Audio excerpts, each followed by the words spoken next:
right. Well, welcome back, everyone. I can't believe it's been 3 years. 3 years since we've gathered as a community, and it really feels great to be back in person. My name is Suzanne Pichetti Johnson. I'm the program manager for Avenues to Wellness. We are a program of the Frank R. Howard Foundation, and this is our speaker series. We have an hour talk for you tonight, and we'll save your questions for the last 15 minutes or so. So I am truly honored to introduce Doris Wier. Doris is a certified relationship coach with 17 years of experience. Many of you know her through her work helping couples navigate through conflict and teaching them how conflict can actually deepen and improve their relationship. So during the COVID break, Doris embarked on a rigorous, intensive course of study with Martha Kauppi, an AASECT certified sex therapist, and AASECT stands for American Association of Sexuality Educators, Counselors, and Therapists. And since doing this training, Doris feels comfortable and well-equipped to work with sexual issues with her coaching clients. So thank you so much for being here tonight, Doris. We appreciate it. Wow. Thank you, Suzanne, for this. Can you hear me? Thank you, Suzanne, for this sweet introduction. Yeah, I feel really better equipped than ever to talk about sex and work with sexual issues with couples, and I also learned a lot for my personal life. I have to admit that. And I just want to say thank you for coming out and welcome you all. So my topic, sex is a very complex topic and has multiple layers, as you all know. So I just picked something out that I felt that could hold value for everybody. And I will focus on pleasure and what arouses us.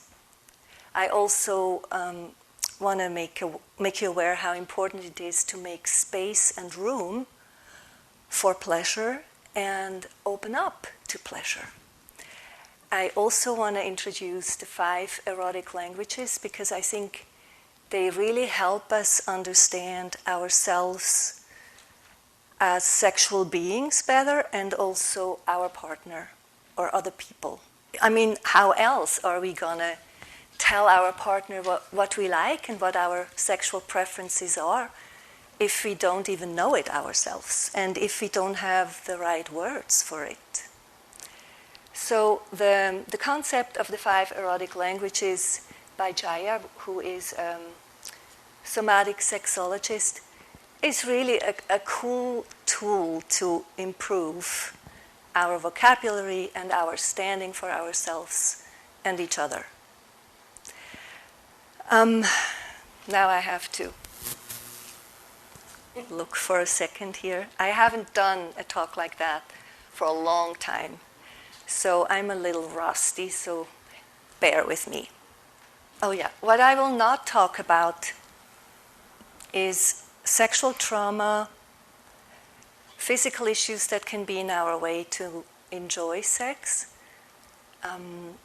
pornography, and polyamory. But I will allow room at the end for all kinds of questions. They don't have to be only talk related. You can ask whatever you want, and I will do just my best to answer them. Oh, sex is highly overrated. Some of you might think or say, while others say, no, it's the opposite. It's underrated. And those in the middle, they just feel like, no, sex is rated just fine. So we might have disagreement here, but I think you all can agree with me that talking about sex freely and openly, and including very personal stuff, is still hard. Even in 2023, it's still hard for many of us. So, imagine we could just talk freely about sex, like we talk about a good restaurant we just discovered, or a meal we made last night and turned out super, or a recipe we tried out and it was a real flop. So imagine, we all could just talk about sex like that. But we can't. Maybe with some few exceptions. One of the reasons why many of us are still struggling with talking openly about sex is our religions with sex-negative beliefs, or depending in which culture we grew up, culture can be a reason why it's hard for us to talk about sex. If we have experienced sexual trauma, that puts definitely a damper on our ability to talk about sex, not even talking about enjoying it. So any sexual trauma can really do that. And as I noticed, although I didn't feel like I suck at talking about sex, through the concept of the 5 erotic languages, I learned something new about myself. And I got some language for it. So I really hope that you will understand something about your sexual preferences at the end of this talk, that you understand something more. Talking about sex can be difficult, but talking about sex can also be fun, and it can be empowering. I noticed whenever I was working on my talk, I was energized. And when I was talking to a friend about its content, I felt like, there's just something about it when we start talking about sex that can feel good. Now I have to consult my little sheet for a second. What happens to many of us, especially when we have been influenced heavily by sex-negative believing religions or culture, or if we've been raped, we are left with a lot of shame and guilt.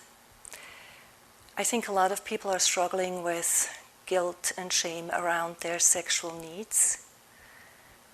And I want you to know that this space here is shaming free, guilt-tripping free, and judging free.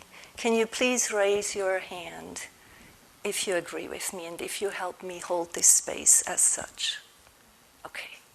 I'm so glad I don't have to send anybody away.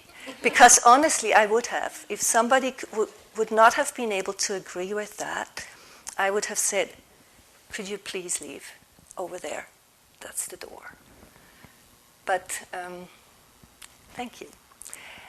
And before I go even further into my talk, I also want to ask your permission and your consent, that I can talk openly about sex as indicated on the flyer, and we together can talk openly about sex. Can you also just show me that you are giving me your consent? Thank you. Consent is so important, even before we enter the sexual arena. And it should, in my eyes, it needs to be a ground rule during sex too. It's important that we check in with each other. Hey, are we still on the same page? And if you want to try out something new with your partner, please let your partner in. See and ask them for permission. Don't just do it, You might run into problems if you go about it like that. So,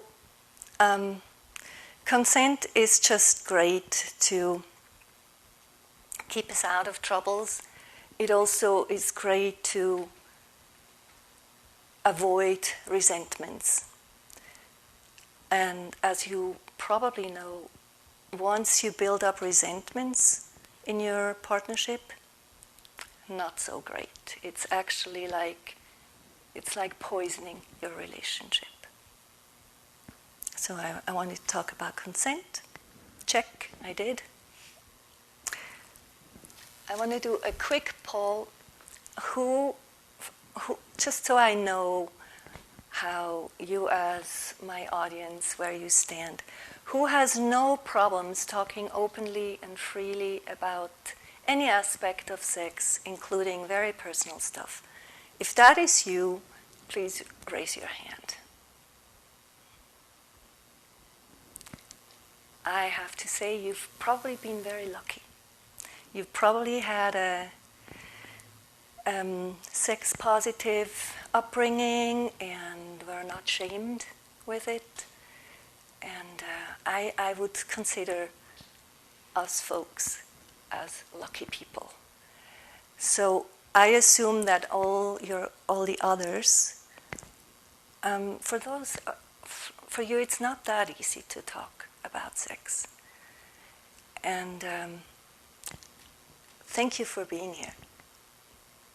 You show great courage, and you have guts. Cool. I want to tell you how I stumbled over the 5 about the 5 erotic languages by Jaya, and she calls them the 5 erotic blueprints. I found out about them not in my training, but through a Netflix series called Sex, Love, and Goop. Does anybody know that series? You do? Cool. Yeah. You see Jaya at work with couples, and she shows and introduces simultaneously her 5 erotic languages. And I took the liberty, I want to give her all the credit for that cool concept, but I took the liberty to change the wording, because blueprints, it just doesn't resonate with me that well. The image of language just makes more sense to me.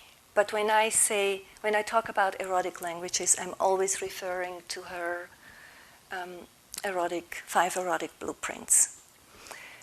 And I also noticed that I can work similarly with the 5 erotic languages as I have used the 5 love languages by Gary Chapman. Who in the audience is familiar with the 5 love languages? Wow. And there were a couple people who didn't raise their hands. So they are here. You can also find them. You can also find them on your sheet here. And maybe I can make an example for what words. Or maybe I should better ask you. Would anybody like if I give you an example what words of affirmations are? You would. Okay.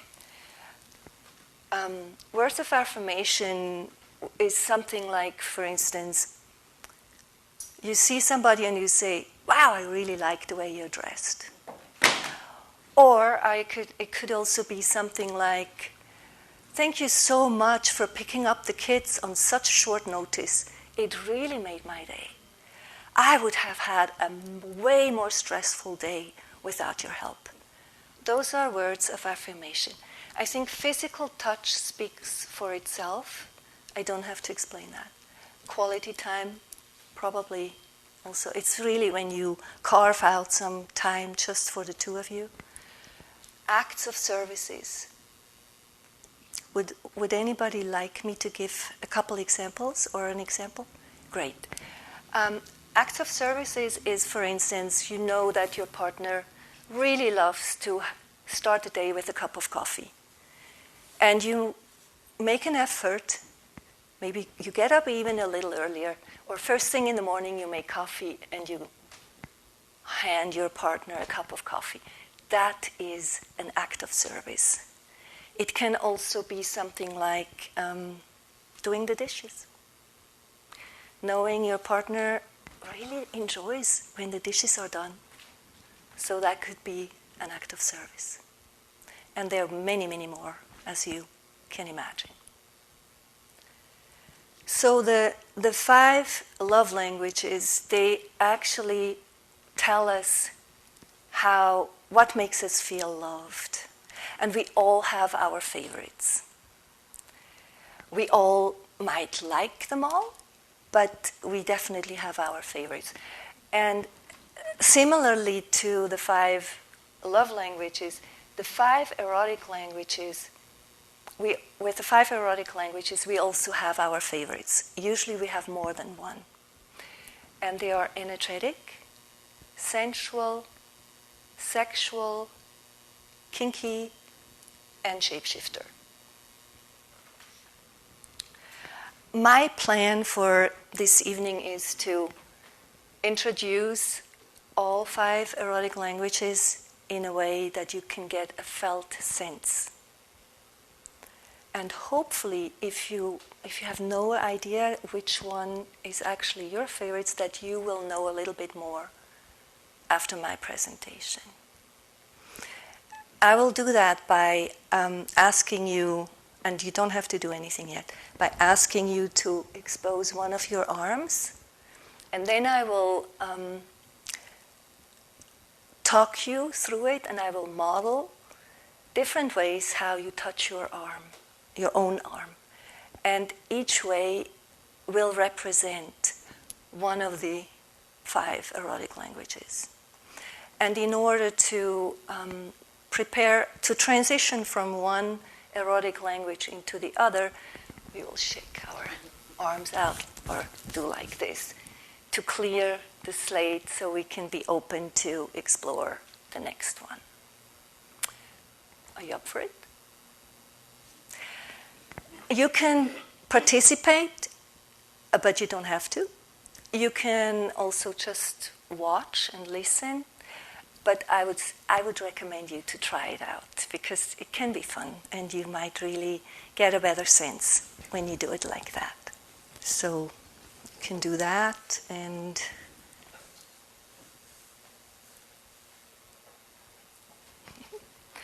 I will also take a moment to ground us all before we even start the exploration. And I'm going to sit down. I want you to just do a real good exhale. And an inhale. And if you can connect better if you close your eyes, please do that. Some people like to just look down on the floor. And just connect to your breath, and you don't have to force it any longer into conscious exhales and inhales. Just let it breathe by itself. Check in if you are sitting comfortable. If your feet are really planted well on the ground. You can put one hand on your belly and the other one on your chest.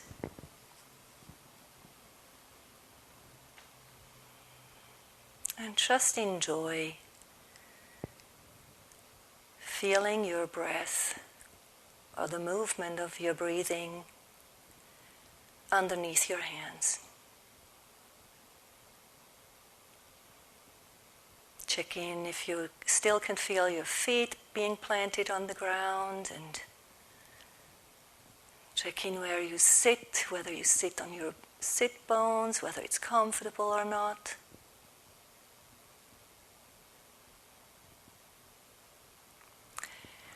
Yeah, we have very busy lives, and we often need a moment to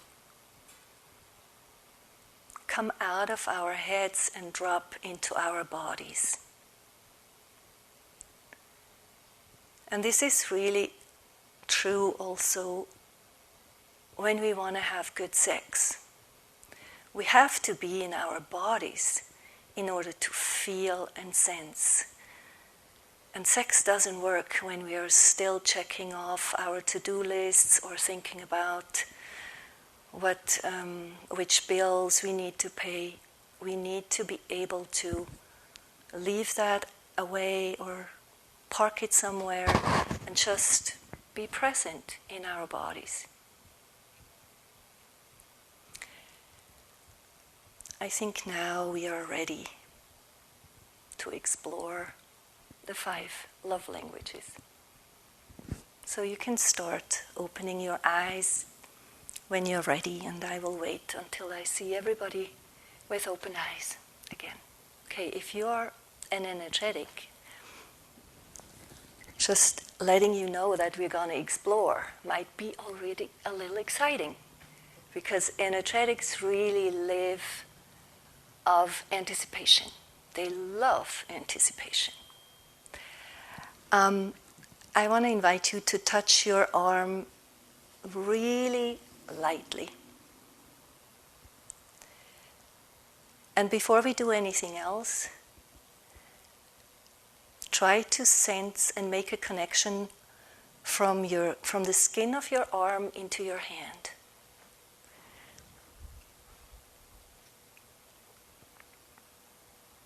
See if you can feel the warmth or even some coolness.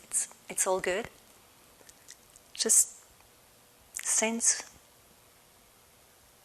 into your hand from your arm.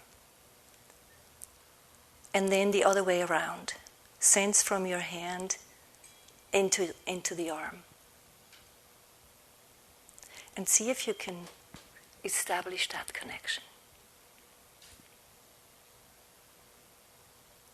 Once you have established the connection, slowly move your hand away. Let it sort of hover over your arm.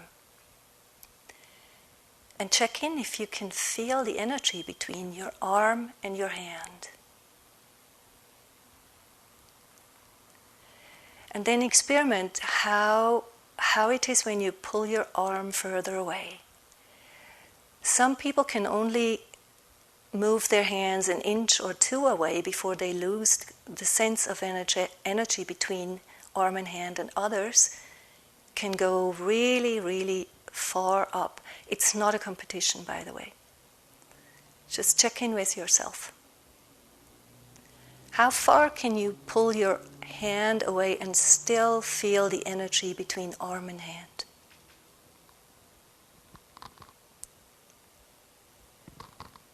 And when you have reached sort of the maximum point, just lower your hand slowly, slowly,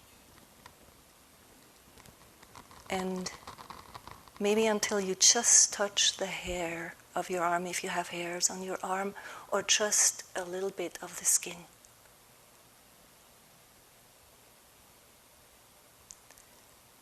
Before you fully let your hand go back on your arm. So people who speak energetic, they just love to play with energy. They love to play with space, and they also enjoy knowing that they might have sex later on in the afternoon or in the evening, and fantasizing about what they might want to do. This is really something that energetics enjoy.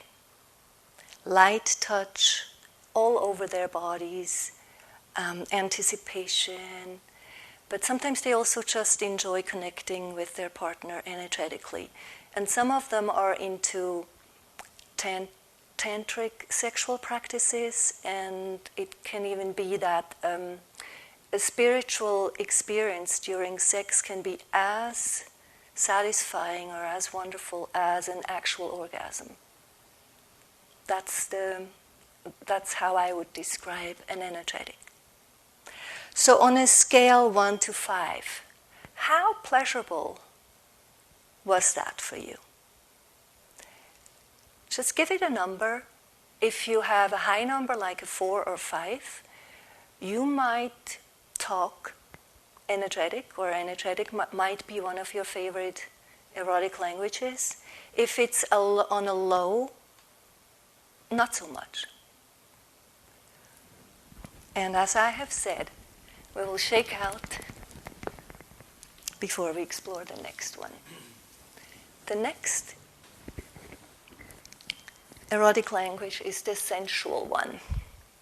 So touch your arm and just caress it everywhere, inside, outside.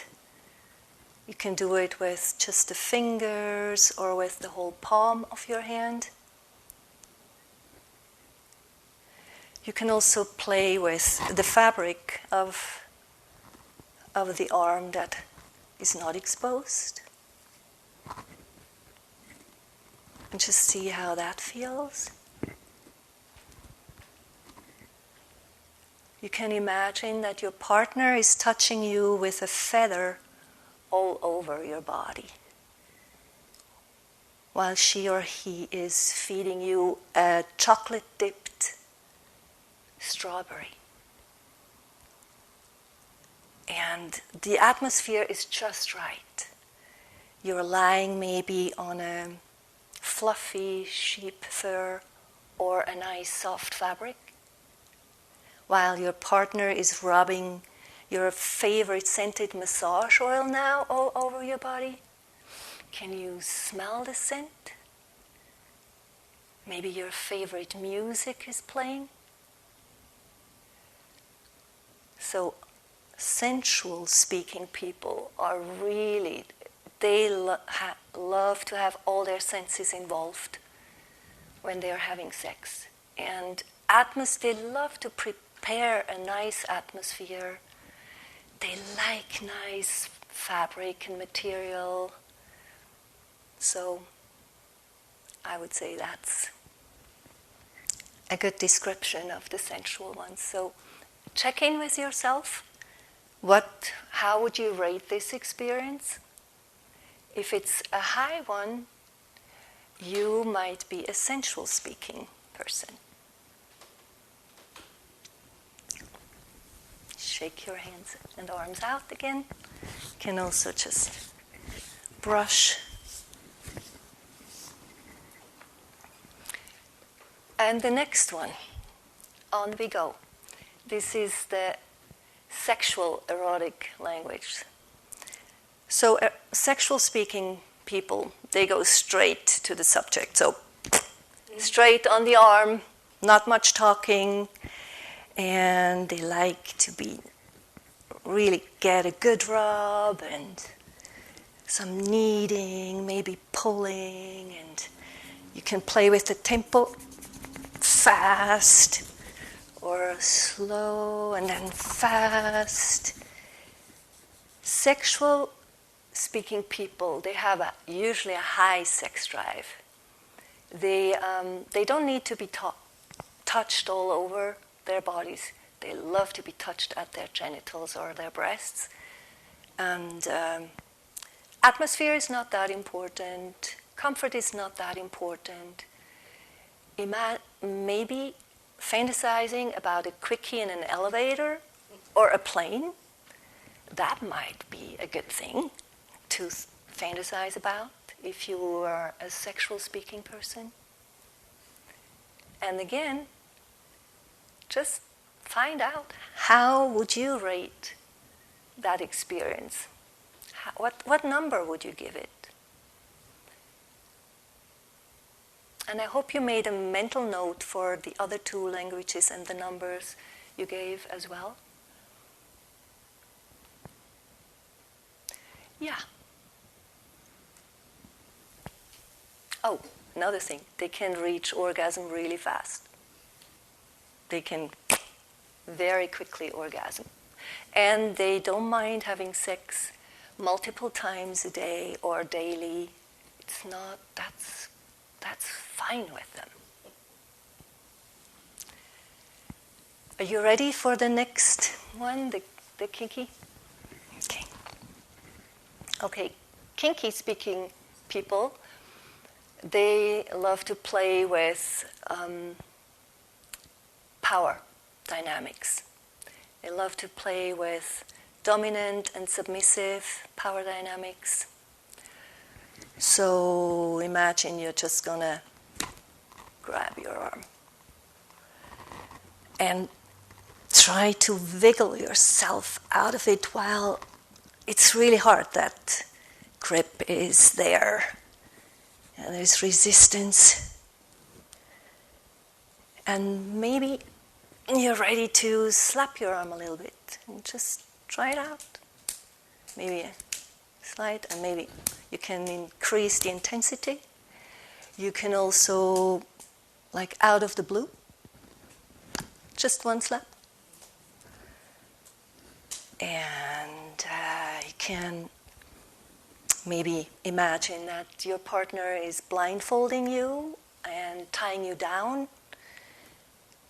Maybe there is flogging involved, or sex toys like a butt plug or a dildo or vibrators, and you don't know what's coming next. You're just have to be open. Maybe you prefer to be in the other role. You might enjoy being dressed up in leather, wearing a mask or not. And maybe you have fun dangling a metal chain over your partner's body. And maybe there is also flogging involved. Some kinky speaking people really enjoy to go to the limits with their pain. So if you're in the dominant role, you might enjoy that, but at the same time you will respect your partner's safe word. Some kinky people like to dress up as animals and play with power dynamics in those roles. Others just enjoy role playing in general.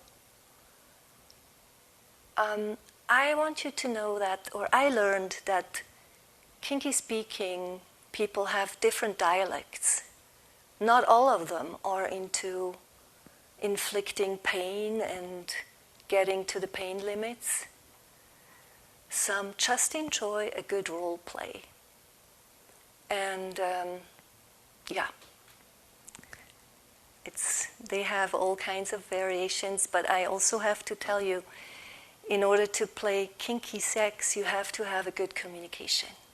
They are usually excellent communicators.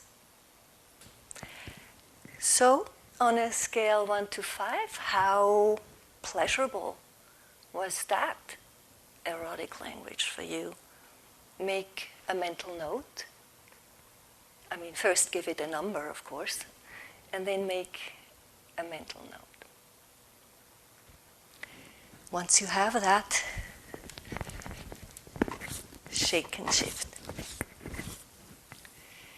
So the shapeshifter is the last one, which is actually a combination of all four. So shapeshifters, they are fluent in all four erotic languages. They can shift easily from one erotic language into the other. And just to play with that, see how you like that. So we start with the very gentle, almost no touch, and just energy feeling. Remember the energetic language? You can play with that and then go into sensual, play with fabric, or imagine a feather being touched by a feather, or a piece of silk, listening to your favorite music. Or sexual, they like to just go straight to it. They don't mess around. And then the kinky, you might play with slapping, maybe a little scratch, and holding and resisting. And if you have slapped, remember to give it a soothing touch afterwards.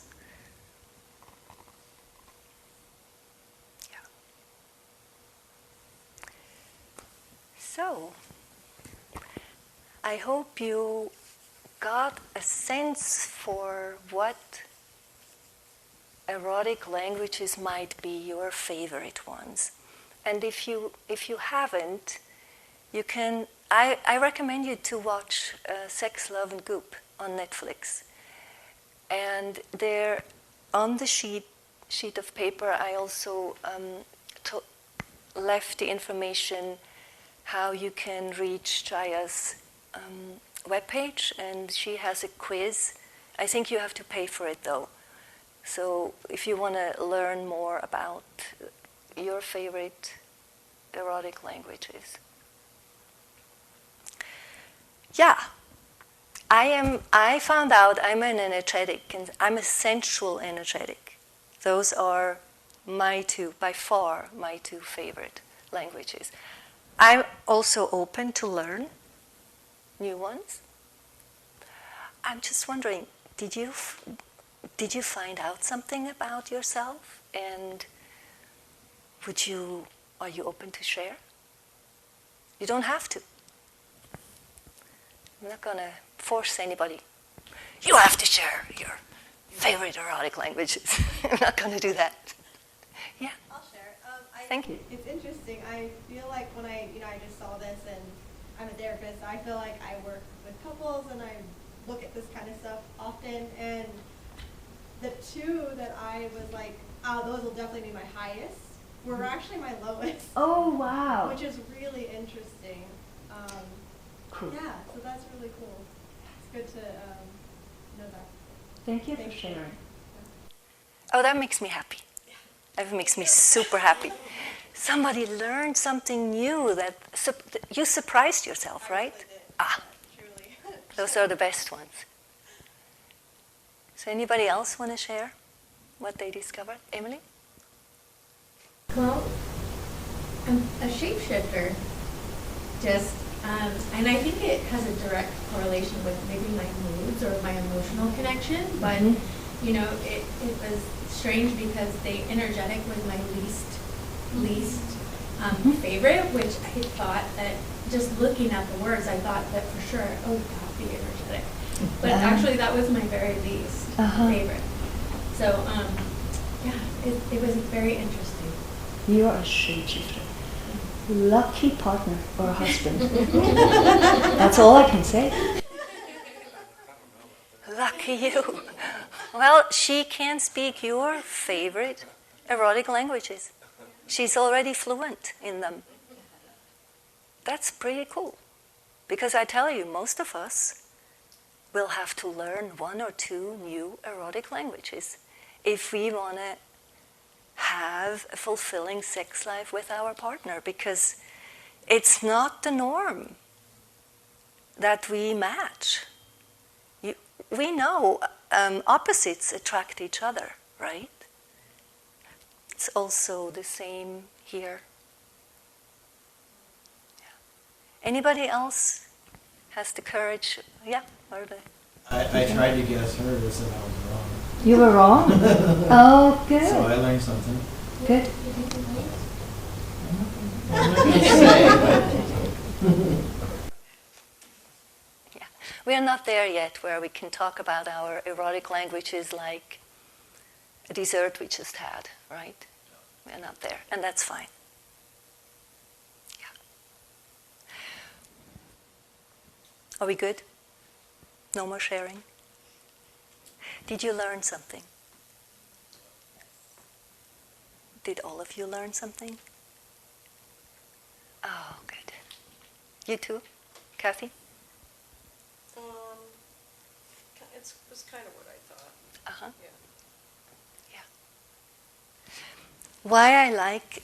What I like about it too is that,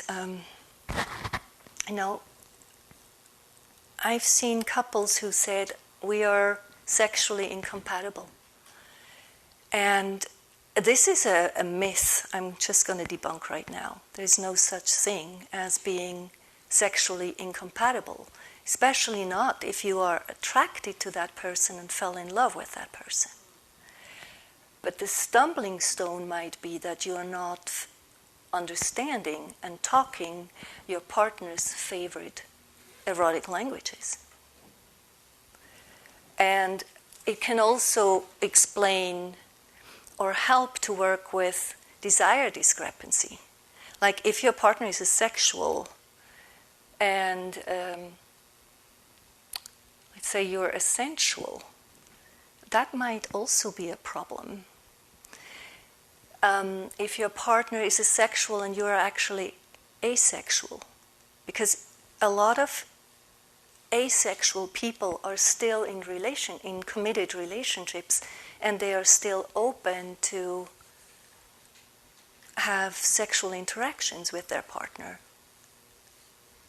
So they might even, if they are familiar with the 5 erotic languages, they still might have a favorite, or at least they will understand their partner better.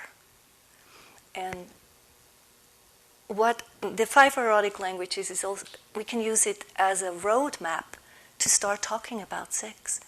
Some couples, their sex life is dormant. It could also be a good start to have a revival of their sex lives. If both partners are aware of the 5 erotic languages, a turn-off can be taken less personally. Oh, yeah, of course. She's sensual. If I just go straight to her pussy, that's not going to work for her. Or if she's an energetic, that's a bad idea. So there's nothing wrong with the sexual speaking person that they love to be touched by their genitals, but maybe they have a partner who needs a little bit more time. So what arouses one can be a turn-off to the other. And if we have the knowledge of the 5 erotic languages, we might really understand each other better. Yeah. Do you have any questions just before I open it up to other questions? Do you have questions about the 5 erotic languages? Would you like to know something, or did something pop up as a question?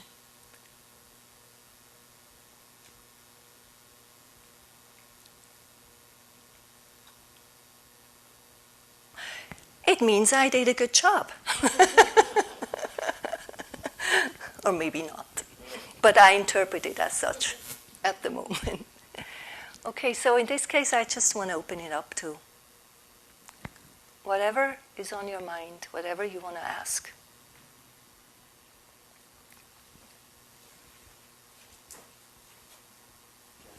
Susanna, you mentioned desire discrepancy. Yeah. Could you talk a little bit more about that? Desire discrepancy means that one partner wants more sex than the other. And I would even say this is normal. The only time we might be really on the same page is at the very beginning of our relationships, when we both are so hot about each other and we can't get enough about each other, from each other. But once those hormones are going back to our normal state, then who we truly are comes out more. So if your partner is asexual, they will have a high sex drive. So that can already explain a desire discrepancy. Some people, when they are aging, it's also harder for them to be open to sex, for whatever reasons. But, a really important point. I don't want to miss that. I wanted to talk about it more in the beginning, but like if you experience pain during sex, especially with penetration, pleasure goes out the window immediately. So that can be a reason why there is desire discrepancy. So I really want to encourage everybody, if you experience pain during sex, please, please take it seriously. Don't think it's normal. Don't think you have to muscle through it. No, no, no.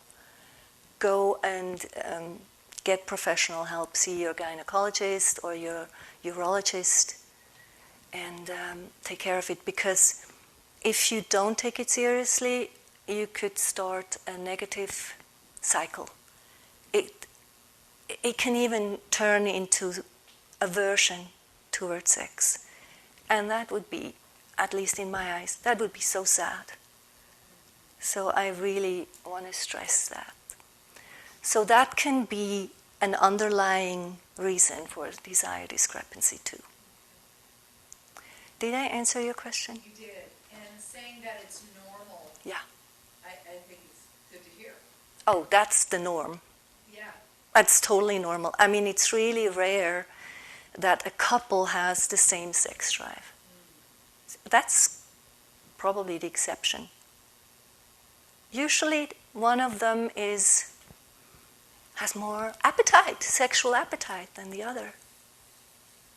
So that's when talking about it is so important. Yeah, and you know, I also have experienced that if the partner with the higher sex drive can cater to the erotic language style of their partner, and they can arouse them. As long as, you know, sometimes they are not the initiators, but they will come along when sex is initiated, and especially if sex is initiated in a way that speaks their erotic language, then it's not a problem anymore. Good question. Thank you. And I would say, if you are in a committed relationship, you will run into that problem earlier or later. So don't get discouraged. I would be surprised, actually, if you would not run into it. I mean, couples who are together for 20, 30, 40 years, come on. I'm sure it goes up and down a lot. Oh yeah, and you know, if you are stressed, you know, like if you are juggling babies and your body is constantly in interaction with the babies, and then there is somebody else who wants something from you physically, it's just too much. If you juggle children and your professional life, you can be exhausted. So, like, I'm elder now, so I feel like I have more energy for sex than I had when I had my son when he was a baby and I was juggling all these things. Luckily, my organs still work. But it can be a blessing when you're older, when you have to take things slower. It might also mean that you are more present, and maybe you can be more open to explore new erotic languages because you know yourself more. You don't have to prove anything anymore to anybody. You can be more. So, and of course, sex drive can go really down when you're older, but it might also be an advantage to be older, or it can be an advantage to be older. Any other questions?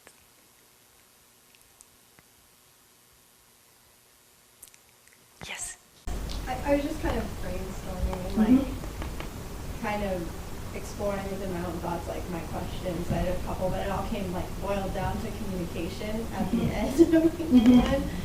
And I guess I'm just curious, in your work,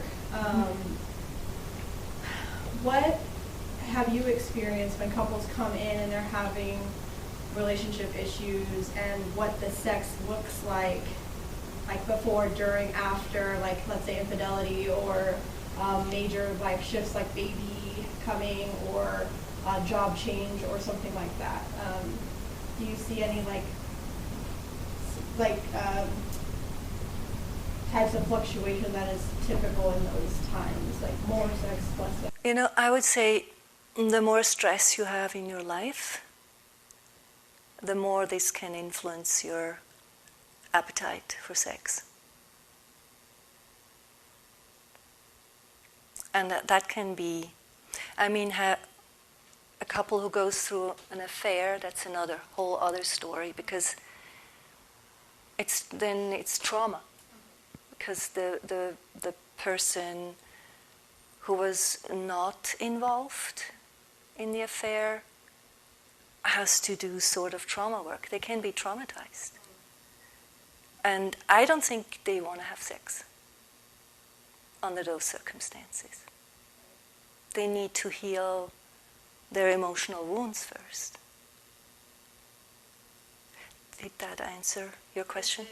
It's interesting because I kept coming back to trauma as well. I mean, I'm a trauma therapist, so I feel like I try to catch myself when I do that, but I do when I was just thinking about this stuff for myself, it comes back to my trauma, my sexual trauma. And unfortunately, I don't meet many women who don't have some sort of sexual trauma. Yeah. Actually, any person, not even just women. And so really kind of teasing out what is truly pleasurable to me, and what is a defense mechanism, or what is this other thing that I don't fully understand about myself. Yeah, when you have trauma involved, you have to work on the trauma. For sure. Yeah. But it's possible. It's possible to heal from trauma. Thanks for the question. I have a question about how can menopause shape-shift sexuality, like menopause and post-menopause, and what are tools to potentially promote sexuality post-menopause? That's a good question, because it really affects us women a lot. We can dry up, and it just puts a damper on our sex life. Hormone therapy can help. And there are really good hormone treatments out there, like bioidentical hormones.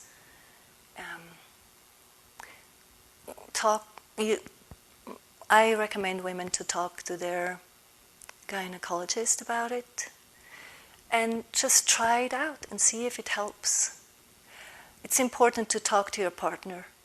Also when you are experiencing pain, or when you really realize your body is going through tremendous shifts, just share with your partner, talk to your partner, and hopefully your partner can understand and doesn't have to take it personally.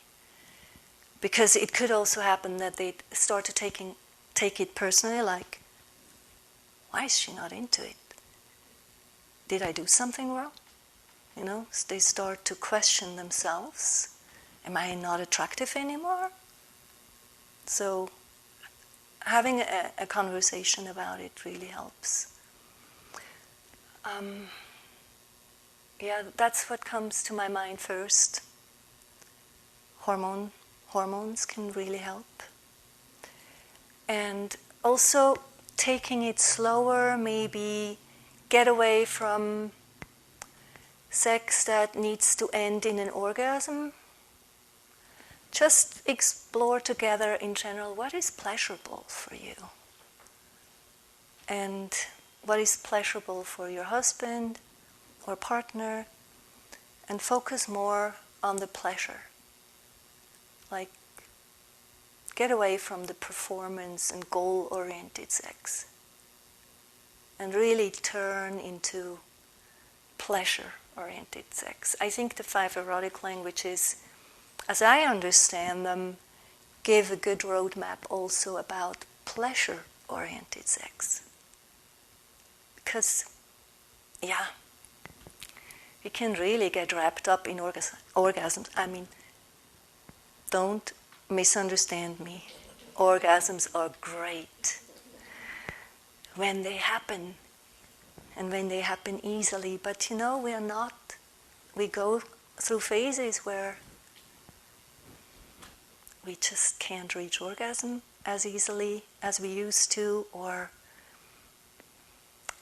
cuddling might become more important, or, as I said, just explore pleasure.